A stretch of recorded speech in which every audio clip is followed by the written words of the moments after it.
மாநிலத்துல மட்டும் 11 டன் போதைப் பொருட்கள் மீட்கப்பட்டிருக்கு. எவ்வளவு? 11 டன், 11,000 டன், 11,306 டன் போதைப் பொருட்கள் மீட்கப்பட்டிருக்கு.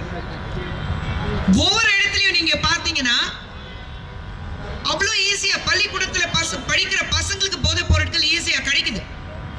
எங்கிருந்து வருது இது? இன்னைக்கு இந்தியா முழுவதும் ஒவ்வொரு இடத்துல இருந்து தமிழகத்தை பார்த்து எங்க நம்ம சொல்லுவோம், தமிழனா சொல்லுடா, தலை நிமிர்ந்து நில்லுடா சொல்லும் போது இன்னைக்கு தமிழகத்துல ஒவ்வொருத்தரும் தலை குனிஞ்சு நிக்கிறோம். அதுக்கு ஒரே காரணம் திராவிட முன்னேற்ற கழகம். இன்னைக்கு நீங்க பாத்தீங்கன்னா 11,000 டன் போதைப் பொருட்கள் அதுல மீட்கப்பட்டிருக்குன்னா அதுல முக்கிய புலி யாருன்னா திராவிட முன்னேற்ற கழகத்தில் இருக்கிற ஒரு நிர்வாகி. இவ்வளவு நாள் வந்து தலைமறைவாக இருந்துட்டு ஒரு 2 நாள் முன்னாடி தான் அவர் ஜெய்ப்பூர்ல பிடிக்கப்பட்டாரு. ஜாஃபர் சாதிக் அவர் யாரு? திராவிட முன்னேற்ற கழகத்துல சொல்லலாம், நாங்க அவரை நீக்க வச்சிட்டோம். நீங்க நீக்க வச்சுட்டு ஆனா எவ்வளவு துரோகம் பண்ணணும், எவ்வளவு நாசம் பண்ணணும், அது எல்லாம் பண்ணி முடிச்சிட்டு அவரை நீங்க வந்து கட்சியில இருந்து நீக்க வச்சிருக்கீங்க.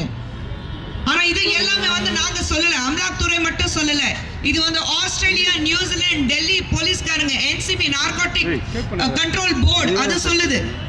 இது வந்து இவங்க திராவிட முன்னேற்ற கழகத்துல இருந்து திமுக சொல்லலாம், நீங்க வந்து எதிர்ப்பு தெரிய வைக்கிறீங்க, தேவையில்லாத எங்க மேல பழி சுமக்குறீங்க. இது தேவையில்லாத பழி சுமக்கல, எல்லாமே பேப்பர்ல இருக்கு. தினமும் நாங்க படிக்கிறோம், தினமும் நியூஸ்ல பாக்குறோம், தினமும் நம்ம காதுக்கு வருது, தினமும் வாட்ஸ்அப்ல வருது. இது உண்மையான நியூஸ். இன்னைக்கு ஜாஃபர் சாதிக் வந்து நீங்க அரெஸ்ட் பண்ணி வச்சிருக்கீங்க. ஆனா எவ்வளவு பண்ணணும் பண்ணியாச்சு. எவ்வளவு ஏன் அதை வந்து அமலாக்கத்துறை சொல்லுது. இதுல இருந்து அவர் எவ்வளவு சம்பாதிச்சிருக்காரு அது கட்சிக்கும் கொடுத்திருக்கிறாரு. ஒரு கட்சி நடத்துறதுக்கு நீங்க போதைப் பொருட்கள் நீங்க வந்து சப்ளை பண்ணுவீங்க. ஏன் நம்ம பிரதமர் மோடி அவர்கள் விக்சித் பாரத் எப்போ 2047 இந்தியாவுக்கு சுதந்திரம் கிடைச்ச 100 வருடம் ஆகும். அப்போ நம்ம நாடு வந்து மிக சுதந்திரமாக ஒரு விக்சித் பாரத் ரொம்ப வலுவான நாடு இருக்கும்னா பிரதமர் மோடி அவர்கள் கஷ்டப்படுறாரு. அதுக்காக என்னென்ன நல்ல திட்டங்கள் கொண்டு வர முடியுமோ அதெல்லாம் செஞ்சிட்டு இருக்கிறாரு. ஒவ்வொரு இடத்துல நீங்களே பாக்குறீங்க. தமிழ்நாடு பொறுத்த வரைக்கும் பிரதமர் மோடி அவர்கள் உலகத்துல எந்த மேடையில இருந்தாலும், உலகத்துல எந்த இடத்துக்கு போனாலும் தமிழ் மண் பத்தியும், தமிழ் கலாச்சாரத்தை பத்தியும், தமிழ் மொழி பத்தியும், தமிழ்நாட்டில் வாழ்ற மக்கள் பத்தி பேசாம இருந்ததே கிடையாது. ஆனா திராவிட மாடல் சொல்லக்கூடியவங்க, திராவிட முன்னேற்ற கழகக்காரங்க என்ன பண்றாங்க? பசங்களுக்கு போதைப் பொருட்கள் சப்ளை பண்றாங்க. இது நீங்க வேடிக்கை பாக்குறீங்க.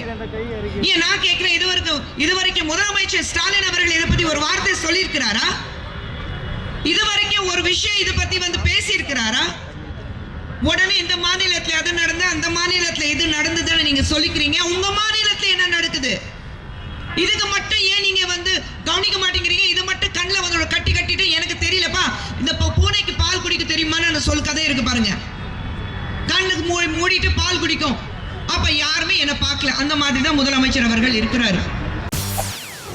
செய்திகளை உடனுக்குடன் தெரிந்து கொள்ள உடனே சப்ஸ்கிரைப் பண்ணுங்க.